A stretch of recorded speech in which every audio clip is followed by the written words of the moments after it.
She left her phone on the nightstand. The screen lit up at 2:11 a.m. Message preview. You make me feel safe again. It wasn't from her therapist. It was from Ryan, her healing coach.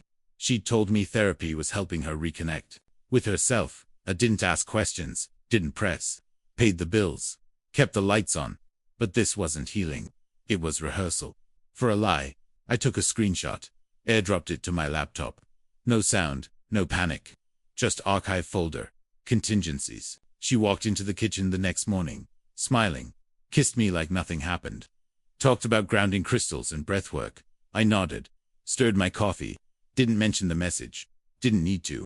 While she rambled about emotional polarity, I logged into our joint account, set transaction limits to 0, flagged for manual approvals, labeled the action, fraud risk review. Then I called the locksmith, booked for Thursday. She never checked the shared calendar. That night, she posted a photo on Instagram. Caption: healing isn't linear, but love helps. Ryan liked it, so did her sister. I screenshotted both. At 11:43 p.m., her mom texted me, "Is everything okay between you two? She seems distant." I replied, "She's healing, I'm watching." 1 hour later, she called my phone from the guest bathroom. I let it ring. She texted, "You're acting cold lately. Can we talk?" I replied, "Sure, bring Ryan." No answer. But the next morning, someone reported my account for suspicious financial activity. I got a fraud alert email. She'd tried to transfer money to a new card I didn't recognize. I called the bank, froze everything. 10 minutes later, her dad called me, said, "Why'd you lock her out of the money?" I said, "Because she opened up to someone else." She showed up with her sister and a box of essential oils. No apology, no shame, just lavender and deflection. I opened the door, didn't invite them in. She walked past me anyway. Her sister followed, said, "Let's talk like adults." I said, "Then start acting like one." They sat on the couch like it was still theirs. She smiled. "I just need space. Ryan's helping me regulate." I said, "I noticed. I regulated the bank." She blinked. Her sister asked, "What does that mean?" I handed them both copies. Bank freeze confirmation. Financial separation notice. Attorney signed revocation of power of attorney. Timestamped. Bound. Indexed. My wife laughed. "You really think this proves something?" I said, "It proves I'm not funding your emotional cleanse." She reached for her phone. Apple Pay. Failed. She tried her card. Declined. I sipped my coffee. No cream, no sugar, just precision. She asked if she could grab some things from the bedroom. I said, "You can list them on the exit inventory." Legal reviews Monday. Her sister stood up. "You're punishing her for healing." I nodded. "With someone named Ryan." "Yes." Then came the tantrum. She said, "You can't erase 8 years like this." I replied, "Watch me." On her way out, she bumped the hallway table, knocked down a framed quote she once gave me. It cracked. "Read. In this house, we choose love." I picked it up, tossed it in the bin. Later that night, she tried logging into our shared Netflix. Blocked. New profile. Ryan's reality check. She texted, "You're being cruel." I replied, "No, just efficient." An hour later, her lawyer emailed me a mediation request. The subject line said, "Urgent emotional harassment filing." I forwarded it to mine. He responded, "Let's go to court instead." She posted a photo of herself crying in front of our apartment gate. Caption: healing in silence, hurt in secret. Comments flooded in. "You're so strong. He doesn't deserve you. Protect your peace." Queen Ryan commented, "Proud of your journey." She pinned it. I didn't comment, didn't repost, just archived it, along with the geotag and timestamp. Next came the carousel post. Slide 1. Her journaling. Slide 2. A screenshot of our account balance, blurred but visible. Caption: when he controls the money, he thinks he controls the story. I opened Google Drive, created a folder, the actual story, uploaded screenshots, messages, transaction records, the one where she sent Ryan money for a bodywork session. With a winking emoji, sent it to 3 people. One of them, her cousin, she shared it accidentally. TikTok stitched her crying reel with a read aloud of Ryan's messages. The one where he asked, "Did you delete the location history?" She lost 2,000 followers overnight. Turned off comments. Posted a story. Cyberbullying is still abuse. Then she tried the podcast circuit. Told a wellness show that she was escaping a controlling, jealous man. The host asked, "Were you ever in danger?" She hesitated. Clip went viral for the wrong reasons. Comments weren't kind this time. One read, "Sis, blink twice if you're lying." I didn't respond. Didn't need to. Just emailed the podcast company. Subject line, "Defamation under review." Attached the court documents. Her next move wasn't a post-it, was a call to the police. She claimed I installed spyware on her phone, that I was monitoring her therapy messages, that she felt digitally unsafe. They showed up at my door. I opened my laptop, showed them her signed consent from when I set up her iCloud. Also showed them a message where she asked me to track her during her yoga retreat. The officer looked at me, said, "We're done here." An hour later, a DoorDash order showed up, paid under her name. Inside the bag, a sticky note. It said, "Still, miss your energy."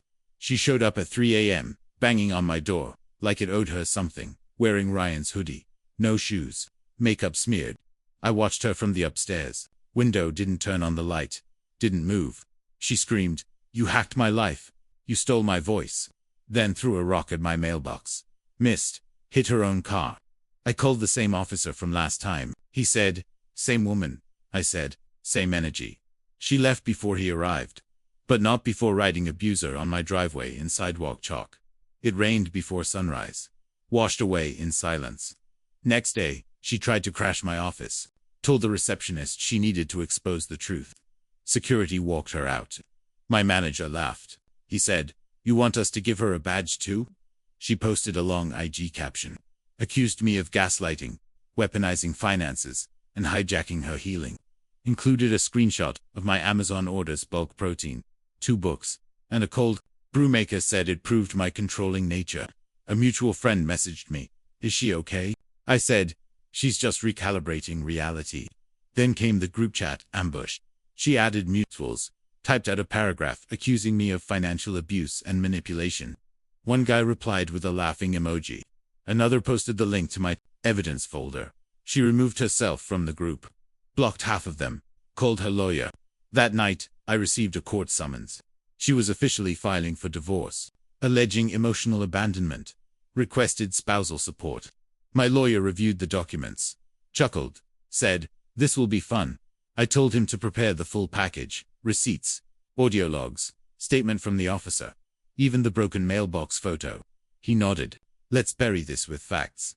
Date was set. 10 days. Final hearing. Her whole family. RSVP'd. So did mine.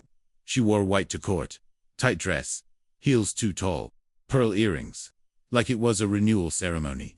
Her mom cried, walking in. Her dad stayed in the car. She smiled at me. I didn't smile back. Didn't flinch. Just placed the manila folder on the table. She sat beside her lawyer. Nervous. Twisting her bracelet. He whispered something. She nodded too fast. The judge entered. Looked bored. Read her petition like it was a grocery receipt. Then looked at me. "Mr. Walker." I stood, for words. "Everything is documented, Your Honor." Slid the folder forward. Inside, messages, bank logs, therapist emails, iCloud metadata, the pizza receipt, the chalk photo, even the broken Amazon package she tried to claim as domestic sabotage. Judge blinked slowly. "Petitioner, do you deny these messages?" She stood, voice shaky. "I was healing. He abandoned me emotionally." Judge tilted his head. "And you chose Ryan." Emotionally. Silence. Her lawyer leaned in again. She didn't look at him. She looked at me. I didn't look back. The ruling took 4 minutes. No alimony. Asset split denied. Emotional distress unsupported. Her social smear campaign referenced as malicious reputation targeting as we stood to leave. She tried to speak. I turned away. Her voice cracked. "I just wanted to feel heard. ... Judge tapped his gavel. "You were." He brought the evidence. Outside, her sister cursed her in the parking lot. "He said you were the victim. He buried you in screenshots." Her mom sobbed. Her dad rolled up the window. She sat on the curb, makeup ruined, dress dirty, no camera this time. I walked past her, black suit, coffee in hand. Didn't pause. Didn't speak. She whispered, "What happens now?" I said, "Now I go live." I didn't mean social media. She moved back in with her parents. Same twin bed. Same floral wallpaper. Still posting quotes about forgiveness. Still blocking people who ask what happened in court. Ryan gone. Left her 2 days after the verdict. Told mutual friends he didn't sign up for legal drama. Apparently, healing has limits. Her podcast, inactive. Last upload was titled, Finding My Center Through Pain. Comments are turned off. Description now says, on hiatus. My mom filed small claims over the couch she gave us. 1. Used the money to buy a fire pit. She calls it the bonfire of bad decisions. Her cousin sued for defamation. Screenshots. Helped, he settled. Quietly still shows up at family dinners. Just not hers. Me. I took the Denver job. New apartment. New coffee shop. No apps. No posts. No explaining. People asked if I'd date again. I said, eventually. Right now, I'm dating silence.